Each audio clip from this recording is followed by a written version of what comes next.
Dili mo ubos sa 40 degrees Celsius nga heat index o init nga mabati sa mga residente sa Cotabato City. Busa nagpahimangno ang City Health Office sa mga angayang himuon aron malikay sa mga sakit nga dala sa sobrang kainit sa panahon sama sa heat stroke.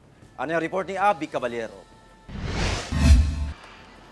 Naabtan sa GMA Regional TV 1 Mindanao kining mga habal-habal driver nga nagpalandong ubos sa punuan sa kahoy dinhi sa Cotabato City. Alas 10 pa lang sa buntag apan naglagiti na ang kainit sa adlaw.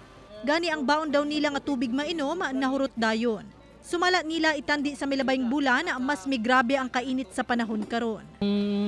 Nakarang buwan, mainit din. Pero hindi kagaya ngayon, talagang napakainit ngayon yung panahon ngayon. Mas mainit ito. Kailangan mag-inom ng tubig. Iya na lang sab sila og kuha og karton aron himuon og paypay samtang gahulat og pasahero. Ugaling mo biyahe na, dublihon nila ang ilang suot aron dunay proteksyon batok sa init. Gasuot sab sila og shades, kalo, long sleeves ug full face mask o uban pang panagang sa init nga panahon. Pati pasahero gagamit na sab og payong samtang nakaangkas sa motor. Sa tala sa Pag-asa, miabot sa 42 degrees Celsius ang heat index o ang kainit nga mabati sa lawas sa tao sa Cotabato City niadtong March 5. Ana matod pa kini sa danger category asa posibleng masinati ang heat cramps o heat exhaustion. Samtang March 6, 41 degrees Celsius ang heat index sa lugar.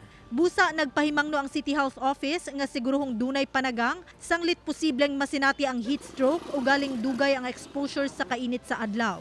Kinimatod pa ang angayang himuon o galing makasinati og mga simptomas sa heat stroke. If ever makakaramdam sila na sobrang pagtaas ng kanilang temperature, body temperature, pawis na pawis sila o kaya halos wala nang lumalabas sa pawis o kaya parang nahihilo na sila, agad-agad umalis sa area na yun na mainit at magpalamig. Tanggalin yung mga damit na medyo masikip and then maglagay ng pwedeng ice pack or ice towel at ipuna sa katawan. Samtang karong grabe ang kainit sa panahon, daghan sab daw ang gapakonsulta sa CHO nga dunay respiratory tract infection nga sagad mga bata. Common din yung mga respiratory tract infections. Sa ganito, mataas ang humidity, uso yung mga ganyang karamdaman. Pahimangno sa CHO ngadto sa mga ginikanan, kung mamahimo, dili tugutang mugawas ang anak sa panimalay kung init ang panahon. Kauban si Gary Balantay sa kamera. Ako si Abby Caballero para sa One Mindanao.